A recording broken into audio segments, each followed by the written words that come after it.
మే 29, 2025 Somajiguda press క్లబ్లో అందాల పోటీల వ్యతిరేకంగా మహిళా సంఘాల జాకుల ఆధ్వర్యంలో వివిధ పార్టీల కార్యకర్తల ప్రజా సంఘాల ఆధ్వర్యంలో నిర్వహించిన రౌండ్ టేబుల్ సమావేశం 2 గంటల నుంచి 5 గంటల వరకు నిర్వహించారు. ఈ సమావేశానికి ముఖ్య అతిథిగా దేవక్క ప్రారంభోపన్యాసం చేయగా, పిఓడబ్ల్యూ సభ్యులను సమన్వయం చేయగా, ఐద్వా సిఎంఎస్ పిఓడబ్ల్యూలు 4 పద్ధతులకు ప్రజాస్వామిక రచయితలు సమన్వయం చేసుకుంటూ 6 గంటల వరకు చర్చించుకోవడం జరిగినది.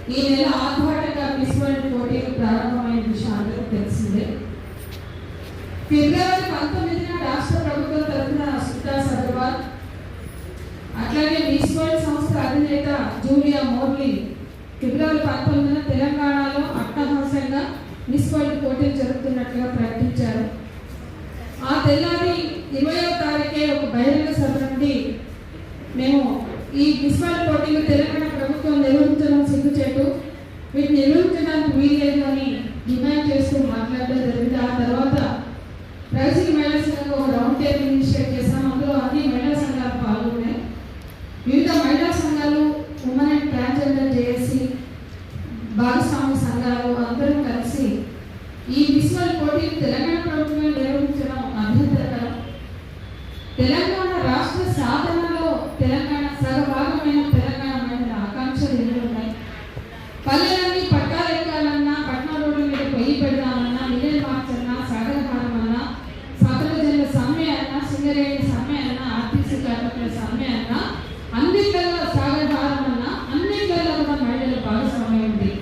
కేసులు ఎదుర్కొన్నారు. తెలంగాణ ఆకాంక్షలలో మహిళలు కూడా భాగస్వామ్యం. మహిళల ఉపాధి, విద్య, ఆరోగ్యం, శిశు సంక్షేమం, ఈ అంశాలన్నింటిలో కూడా ఎజెండాలకు చేర్చి తెలంగాణ రాష్ట్రం రాకముందు నుంచే కూడా మహిళలు పనిచేశారు. మహిళా సంఘాలుగా పనిచేశాం.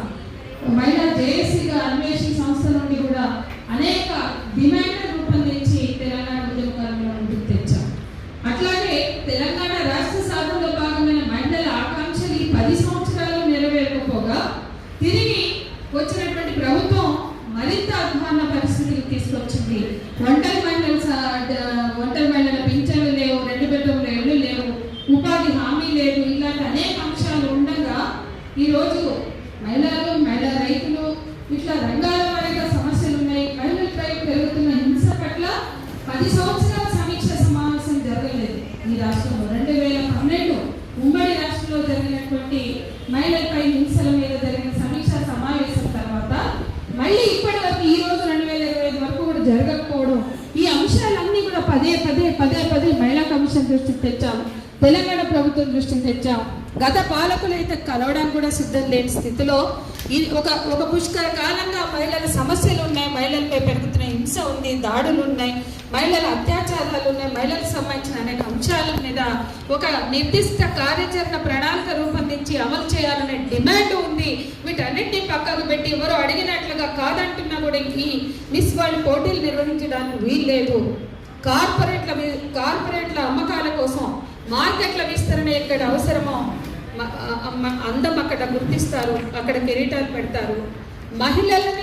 మహిళలని అందాల పోటీల పేరుతో ముంచెత్తుతూ ఈ దేశంలో ఎటువంటి అందాల పోటీల మార్కెట్ రాజకీయాలు జరిగాయో అనేక సందర్భాల్లో మేము మాట్లాడుతూ వచ్చాం. ముఖ్యంగా తెలంగాణ మహిళలుగా ఈ రాష్ట్ర ప్రభుత్వం ఈ అందాల పోటీలు మిస్ వరల్డ్ 72వ ఎడిషన్ మిస్ వరల్డ్ పోటీలు నిర్వహించడానికి వీల్లేదు అని చెప్పి డిమాండ్ చేస్తూ రౌండ్ టేబుల్స్ పెట్టి ఒక వేదికను ఏర్పరచుకున్నాం. అందులో విద్యార్థి సంఘాలు, యువజన సంఘాలు, సాంస్కృతిక సంఘాలు, కుల నిర్మూలన సంఘాలు అన్నీ కూడా భాగస్వామ్యం అయ్యాయి. ఆ యువజన సంఘాలు, మహిళా సంఘాలు, విద్యార్థి సంఘాలు వేదికలతో రాష్ట్ర వ్యాప్తంగా జిల్లాల్లో వేదికలు ఏర్పరిచాం, కలెక్టర్లకు మెమరాండాలు ఇచ్చాం. అనేక జిల్లాల్లో ర్యాలీలు, సదస్సులు, బహిరంగ సభలు జరిగాయి. హైదరాబాద్లో కూడా ర్యాలీ తీసాం, సదస్సు జరిపాం. ఇన్ని కార్యక్రమాల నుంచి కూడా మిస్ వరల్డ్ 72వ ఎడిషన్ మిస్ వరల్డ్ పోటీని నిలిపివేయాలనే డిమాండ్ని ముందుకు తెచ్చాం.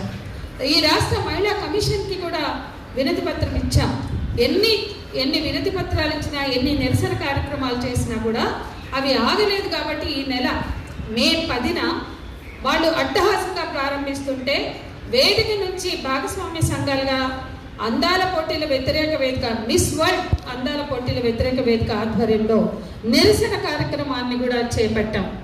లోపల గచ్చిబౌలి స్టేడియంలో, స్పోర్ట్స్ స్టేడియంలో వాళ్ళ కార్యక్రమాలు ప్రారంభమవుతుంటే బయట నిరసన తెలియజేయడానికి వేదిక సభ్యులుగా, వేదిక కార్యకర్తలుగా, వివిధ ప్రజా సంఘాల, మహిళా సంఘాల కార్యకర్తలుగా గచ్చిబౌలిలో మే 10న మేమందరం కూడా బయట నిరసన వ్యక్తం చేశాం. కానీ బాధాకరమైన విషయం ఏంటంటే ఒక్క నిమిషం కూడా అక్కడ కార్యకర్తల్ని రానివ్వలేదు. గొడ్లని పంట చేలో గొడ్లు పడితే జోపినట్లు, బాదినట్లు లాగి పడేసినారు. బస్ స్టాప్లో కలవడానికి వచ్చిన వాళ్ళని వచ్చినట్లు గుంజి పడేసినారు. ఎంత దారుణంగా ఎత్తి పడేశారో, ఎట్లా కార్యకర్తలతోటి ఎట్లా మేము అడిగాం, లోపల మీరు ప్రారంభించుకుంటున్నారు, బయట నిరసన వ్యక్తం చేసే హక్కు మాకుంది. రేవంత్ రెడ్డి గారు 7వ గ్యారెంటీ ప్రజాస్వామిక స్వేచ్ఛ అన్నారు, భావ ప్రకటన స్వేచ్ఛ అన్నారు. ఈ పోటీలని గత 2 నెలలుగా మేము వ్యతిరేకిస్తూ వచ్చాం. గత 2 నెలలుగా ఈ పోటీలని రద్దు చేయాలని డిమాండ్ చేస్తూ వచ్చాం. మహిళల డిమాండ్లని, మహిళల ఆకాంక్షల్ని బేఖాతరు చేస్తూ ఈ ప్రదర్శనలు లోపల మిస్ వరల్డ్ ప్రారంభమవుతుంది. మా నిరసన ప్రదర్శనని రిజిస్టర్ చేసుకునే ప్రజాస్వామిక హక్కు మాకు ఉంది. మీరు కనీసం మమ్మల్ని నిరసన వ్యక్తం చేయనియండి అని కోరినప్పటికీ కూడా పేడ చెవన పెట్టి అక్కడ పోలీసులు కూడా, మన రాష్ట్ర పోలీసులే కాదు, మొత్తం ఎస్పీ పోలీసులు వీళ్ళందరూ కూడా విపరీత ప్రవర్తన, చాలా దురుసుగా వ్యవహరించి 5 పోలీస్ స్టేషన్లలో నిర్బంధించారు. మొయినాబాద్, నార్సింగి, గచ్చిబౌలి, రాజేంద్ర నగర్ తదితర పోలీస్ స్టేషన్లలో 80 మందిని అరెస్ట్ చేశారు. అనంతరం ఆ తర్వాత హైదరాబాద్లో మిస్ వరల్డ్ పార్టిసిపెంట్స్ కార్యక్రమాలకు అనుగుణంగా మా కార్యకర్తలని ముందస్తు నిర్బంధం, ప్రివెంటివ్ అరెస్ట్ పేరుతో గృహ నిర్బంధాలకు గురి చేశారు. ఇక్కడ ఉన్న చాలా మంది వేదిక సభ్యుల, మహిళా సంఘాల నాయకురాల ఇళ్లను చుట్టుముట్టి దాదాపు 40 గంటలు, 36 గంటలు గృహ నిర్బంధంలో పెట్టారు. వాళ్ళు లాడ్ బజార్లో హెరిటేజ్ వాకులు చేయాలట, వాళ్ళు చార్మినార్లో స్వేచ్ఛగా విహరించారట, వాళ్ళు చౌముల్లా ప్యాలెస్లో డిన్నర్లు తీసుకోవాలట, మేము మా ఇళ్లలోంచి బయటికి రావద్దట. ఉదయం 8ంటికి ప్రారంభమయ్యే హెరిటేజ్ వాక్ నుంచి ఆ రాత్రి 10 గంటలకు ముగిసే డిన్నర్ వరకు కూడా మమ్మల్ని ఇళ్లలోంచి, కనీసం చావు, కుటుంబ సభ్యులు చనిపోయారు, నా కుటుంబ సభ్యులు చనిపోతే నేను ఆ చావుకు వెళ్తా అంటే కూడా నన్ను బయటకు రావడానికి వీల్లేదు అని చెప్పి గృహ నిర్బంధానికి గురి చేశారు. ఆ విధంగా మురుగులో కావచ్చు, అక్కడ రామప్ప దేవాలయానికి పర్యాటక వెళ్ళిన వాళ్ళని, ప్రొటెస్ట్ చేసిన వాళ్ళని, ఇక్కడ ఉన్న వేదిక మీద ఉన్న జ్యోతిని, వీళ్ళని వరంగల్లో చేశారు. సూర్యాపేటలో మా కార్యకర్తల్ని అట్లాగే నిర్బంధించారు. యాదగిరిగుట్టలో ఇక్కడ ఉన్న సీత, వీళ్ళందరినీ కూడా అట్లాగే నిర్బంధించారు. ఐద్వా కార్యకర్తల్ని అనేక చోట్ల నిర్బంధించారు. ఇట్లా తెలంగాణలో వాళ్ళ పర్యటనకు వాళ్ళు బయలుదేరి వాళ్ళ ఉన్న స్వేచ్ఛ మాకు లేదట, నిరసన వ్యక్తం చేసే స్వేచ్ఛ కూడా మా వేదిక సభ్యులకు లేదట. ఎక్కడికక్కడ గృహ నిర్బంధాలు, దాడులు, అరెస్టులతోటి మొత్తంగా కూడా సాగించారు. ఇక రేపు ఎల్లుండి గ్రాండ్ ఫినాలేకి వస్తున్నారు. ఈ నేపథ్యంలో మేమేదైతే సామ్రాజ్యవాద విష సంస్కృతిలో భాగంగా ఈ అందాల పోటీని చూడాలి అని అప్పీల్ చేశామో, ఎక్కడ మార్కెట్ల విస్తరణ అవసరమో అక్కడ అందం తేలుతుంది, అందాన్ని గుర్తిస్తారు, కిరీటాలు పెడతారు. దక్షిణ ఆఫ్రికా కావచ్చు, వెనిజులా కావచ్చు, అనేక దేశాలు, లాటిన్ అమెరికా దేశాలు కావచ్చు, సౌత్ అమెరికా దేశాలు కావచ్చు, ఫ్రాన్స్లో ఒక్క కిరీటం, ప్రపంచ ఫ్యాషన్ రాజధాని ఫ్రాన్స్లో కిరీటాలు పెట్టరు, ఇంగ్లాండ్లో కూడా పెట్టరు. ఒకటి ప్రారంభం ఇచ్చాక 51లో ప్రారంభమయ్యాక మిస్ వరల్డ్ పోటీలు ఒక కిరీటం ఒకసారి పెట్టారు. అంటే అభివృద్ధి చెందిన దేశాలకు దక్కని ఈ అందాల రాణుల కిరీటాలు, మిస్ వరల్డ్, మిస్ యూనివర్స్ ఎక్కడ పెడతారు, ఎందుకు పెడతారు, ఇది రాజకీయాలు ఏంటో కూడా అర్థం చేసుకోవాలని మేము అనేక మా కరపత్రాల్లో అప్పీల్ చేస్తూ వచ్చాం. ఇవాళ సామ్రాజ్యవాదులు తమ వస్తువులు, ఒకప్పుడు మార్కెట్ల కోసమే యుద్ధాలు జరిగినాయి. మొదటి ప్రపంచ యుద్ధం, రెండో ప్రపంచ యుద్ధం, ఆ తర్వాత యుద్ధాలు ఏ రూపంలో మారాయో, వరల్డ్ బ్యాంక్ విశ్వ షరతులు, WTO ఒప్పందాలు, వీటి నేపథ్యంలో అనేక IMF, GATT, డంకెల్ ఒప్పందాలు, ఇవన్నీ కూడా మనకు తెలుసు. భారతదేశంలో నూతన ఆర్థిక విధానాలు ప్రారంభమయ్యాక భారతదేశం మార్కెట్లు ఏదో తెరిచారు, మనం ఎక్కడ ఈ మార్కెట్లను ఆక్రమించుకోవడంలో వెనుకబడతాము అని చెప్పి 94లో ఒకేసారి వరల్డ్ మిస్ యూనివర్స్ మన దేశానికి ఇచ్చారు. ఒక్కసారిగా ప్రపంచం ఉలికి పడిందంట. భారతదేశంలో అందాల రాణులను గుర్తించారని మిస్ వరల్డ్ మనకే దక్కింది ఐశ్వర్యరాయ్కి, మిస్ యూనివర్స్ మనకే దక్కింది సుష్మితా సేన్ అని చెప్పి ఐశ్వర్యరాయ్ నుంచి మాన్షి చిల్లర్ వరకు, సుష్మితా సేన్ నుంచి అర్జిత్ సంధు వరకు కూడా ఈ కిరీటాలు పెట్టారు. ఈ కిరీటాల వెనుక మార్కెట్ల విస్తరణ ఎట్లా జరిగింది అనేక అంశాలు మనం మాట్లాడుతూ వస్తున్నాం. మళ్ళీ కూడా ఈ సమావేశంలో మిగతా ఈ అందాల పోటీలు, వీటి వెనుక ఉన్న రాజకీయాలు, ఆ రాజకీయాల మీద ఉన్న సాంస్కృతిక సామ్రాజ్యవాదం, బుర్రలని కబ్జా చేయడం, అందం అనే మత్తులోకి, అందం అనేటువంటి ఒక ట్రాప్లోకి ఎట్లా మహిళల్ని తీసుకెళ్తున్నారు. అందం వ్యక్తిగతం, అందం వాళ్ళ ఇంట్రెస్ట్కి సంబంధించిన అంశం. కానీ అందాన్ని కంపల్సరీ చేసి కంపల్సరీగా మార్చి ఇవాళ బులిమియా, ఎనరెక్సియా లాంటి వ్యాధులకి ఎట్లా తెరదీశారు భారతదేశంలో అని 94లో కిరీటాలు దక్కితే Miss World, Miss Universe, 96 Miss World పోటీలు బెంగళూరులో జరిగినప్పుడు భారతదేశంలో అన్ని పత్రికలు రాసినాయి. ఈ అందాల పిచ్చిలోకి, అందాల మత్తులోకి మహిళల్ని తీసుకెళ్ళడం వలన 96లో మిస్ వరల్డ్ పోటీలు జరుగుతున్న సందర్భంగా అనేక వ్యాసాలు వచ్చినాయి. ఎట్లా బులిమియా, ఎనరెక్సియా లాంటి వ్యాధులు ప్రబలిపోతున్నాయి. అందం అనేటువంటి ఆ స్లిమ్మింగ్ కాన్సెప్ట్లో, ఆ బక్క చిక్కేటువంటి కాన్సెప్ట్లో ఎన్ని మిలియన్ల డాలర్ల వస్తువులు కాస్మెటిక్స్ భారతదేశంలో అమ్ముకున్నారు అని ఆ తర్వాత దాని మీద అనేక విశ్లేషణలు కూడా అప్పుడప్పుడు వచ్చాయి. అట్లాగే భారతదేశంలో అందాల పోటీల చరిత్ర చూస్తే మొట్టమొదటి మహిళ డాక్టర్ రీటా ఫారియాకి 66లో పెట్టారు. అది మొదటి అందాల పోటీలు బెంగళూరులో 96లో జరిగితే 66లో కిరీటం భారత మహిళకు పెట్టింది డాక్టర్ రీటా ఫారియాకి.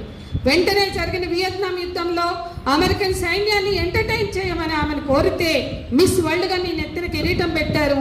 వియత్నాంలో యుద్ధం జరుగుతుంది, ఆ యుద్ధం చేస్తున్న అమెరికన్ సైన్యాన్ని ఎంటర్టైన్ చేయమంటే ఆమె దాన్ని తిరస్కరించింది. భారతదేశం వియత్నాం వైపు నిలబడింది, అమెరికా యుద్ధాన్ని వ్యతిరేకించింది. ఒక భారతీయ మహిళగా నేను ఆ యుద్ధంలో భారతదేశ వైఖరికి భిన్నంగా అమెరికన్ సైన్యాన్ని ఎంటర్టైన్ చేయమంటే నీకు పెట్టిన కిరీటం, నువ్వు కిరీటం పెట్టినాక మా షరతులకు లోబడి ఉండాలి, మేము చెప్పింది వినాలి, లేనట్లయితే ఈ కిరీటం నేను ఎత్తున పెట్టడానికి వీళ్ళే కొనసాగించమంటే తీసి పడేసి తిరస్కరించి ఆ కిరీటాన్ని ధిక్కరించి త్యజించింది మొదటి miss world doctor Rita Faria. ఆ తర్వాత వచ్చిన వాళ్ళు కూడా సుష్మితా సేన్ నుంచి ప్రియాంక చోప్రా, వీళ్ళందరూ కూడా అప్పుడప్పుడు లారా దత్తా లాంటి వాళ్ళు కూడా ఎటువంటి కంట్రోలింగ్ ఉంది, ఎటువంటి నియమ నిబంధనలు ఉన్నాయి, పెళ్ళిళ్ళు చేసుకోవద్దు, కడుపులు రావద్దు, ఇట్లాంటి అనేక విధాలుగా నియంత్రించడం, కంట్రోల్ చేయడం అనే అంశాల మీద కూడా మాట్లాడారు. ఈ వెల్లువలో ఇక నిన్నగాక మొన్న మన నగరంలో జరిగిన పోటీల మీద చాలా దారుణంగా వ్యవహరించింది రాష్ట్ర ప్రభుత్వం. ఆ విషయాలన్నీ మిస్ వరల్డ్, మిస్ ఇంగ్లాండ్గా పాల్గొన్న మిల్లా మ్యాగీ వ్యక్తం చేసింది. మనం చూసాం, ఆమె సన్ లాంటి ప్రతిష్టాత్మక పత్రికకి ఇచ్చిన ఇంటర్వ్యూని మనం అంతా చూసాం. మిల్లా మ్యాగీ ఇక్కడ ఎందుకు మాట్లాడలేదు, ఇక్కడే ఉన్న ఎందుకు ప్రెస్ మీట్ పెట్టలేదు అంటే ఆమె చాలా హ్యూమిలియేషన్కి గురయ్యాను, నేను వెళ్ళిపోతాను అనుకున్నాక ఇక్కడ నిర్వాహకులకి వ్యతిరేకంగా మిస్ ఇంగ్లాండ్, ఇవాళ మిస్ వరల్డ్ నిర్వాహకులు కూడా ఇంగ్లాండ్కి చెందిన సంస్థను మనం మర్చిపోకూడదు. వాటన్నిటికి భిన్నంగా ఆమె ఇక్కడ ప్రెస్ మీట్ పెట్టడం అనేది సాధ్యం అవ్వదు. కానీ ఆమె ఇచ్చిన ఇంటర్వ్యూలో ఒకడు నాకు 50 ఏళ్ళు, నా ఆస్తి 50,000 కోట్లు అని చెప్పి నన్ను ఎంటర్టైన్ చేయమని అన్నాడు అని ఆమె అంత బాహటంగా చెప్పింది. ఆ వ్యక్తి ఎవరో ఇక్కడ ప్రతి ఒక్కరు ఊహించుకోగలరు. ఈ రాష్ట్రంలో ఏ ప్రభుత్వం వచ్చినా ప్రాజెక్టులు చేపట్టి, ఏ ప్రభుత్వం వచ్చినా ఆ ప్రాజెక్టులన్నీ ఆయనే చేసి, రాజశేఖర రెడ్డి టైంలో, కేసీఆర్ టైంలో, ఇప్పుడు రేవంత్ రెడ్డి టైంలో 2 రాష్ట్రాల్లో కూడా వెలగబెట్టి ఆ మెగా వ్యక్తి ఎవరో మీకు అందరికీ తెలుసు. 50 ఏళ్ళు 50,000 కోట్లు నా ఆస్తి అని చెప్పిన అతను ఆ ప్రవర్తనకి గురి అయ్యాడు అనే అంశం, ఆ అమ్మాయిని అంత హ్యూమిలియేషన్ గురి చేశాడు. అటువంటి ఎన్నో ఉన్నాయి, ఇంకా బయటకు కూడా వస్తాయి. ఎందుకు ఎంటర్టైన్మెంట్? నువ్వు 27 కోట్లు పెడతాను, 27 కోట్లు మిస్ వరల్డ్ సంస్థను పెట్టమన్నారు, మరో 27 కోట్లు రాష్ట్ర ప్రభుత్వం పెడుతుందన్నారు. 5 కోట్లు పెట్టి 22 కోట్లకి స్పాన్సర్స్ కోసం మీరు అడ్డమైనటువంటి చెత్త పనులకి తెర తీశారు. 22 కోట్ల స్పాన్సర్స్ని తీసుకొచ్చి టేబుల్స్ వేసి డిన్నర్ల పేర్లతోటి వాళ్ళని ఎంటర్టైన్ చేయమన్నారు. వాళ్ళకి ఇండికేషన్స్ ఇచ్చారు, వాళ్ళని నియంత్రించారు. హైదరాబాద్ ఉక్కపోతలో చలి ప్రదేశాల నుంచి వచ్చిన వాళ్ళని పగలు కూడా 9 గంటలకి 10 గంటలకి కూడా వాళ్ళని బాల్రూమ్ డాన్సులకు అనుగుణంగా డ్రెస్సింగ్లు చేసుకోమన్నారు, గౌన్లు వేసుకోమన్నారు. వాళ్ళకి ఎంత ఉక్కపోతను కలిగించారో, ఎంత సఫకేషన్ కలిగించారో వాళ్ళు మాట్లాడుతున్నారు. వాళ్ళ మిల్లా మ్యాగీ మాట్లాడచ్చు, ఇంకా ఇతర అభిప్రాయాలు కూడా అవి అయి ఉండొచ్చు. కానీ ఆమె చాలా స్పష్టంగా ఆ బట్టలు వేసుకునే కాడి నుంచి ఎంటర్టైన్ చేయండి, వినోదాన్ని ఇవ్వండి, ఆహ్లాదపరచండి అని చెప్పి వాళ్ళు ఎట్లా తమని కంట్రోల్ చేశారు.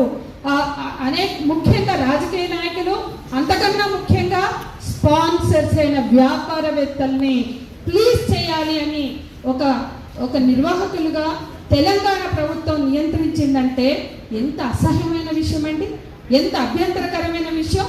వాళ్ళు నియంత్రిస్తారా? వాళ్ళు శాసిస్తారా? వాళ్ళు ఆదేశిస్తారా? వీళ్ళు మా స్పాన్సర్స్, వాళ్ళని మీరు వాళ్ళతోటి సెల్ఫీలు దిగండి, వాళ్ళ భుజాల మీద చేతులు వేయండి, సిగ్గుపడాలి. స్మితా సబర్వాల్ నుంచి రేవంత్ రెడ్డి వరకు కూడా సిగ్గుపడాలి.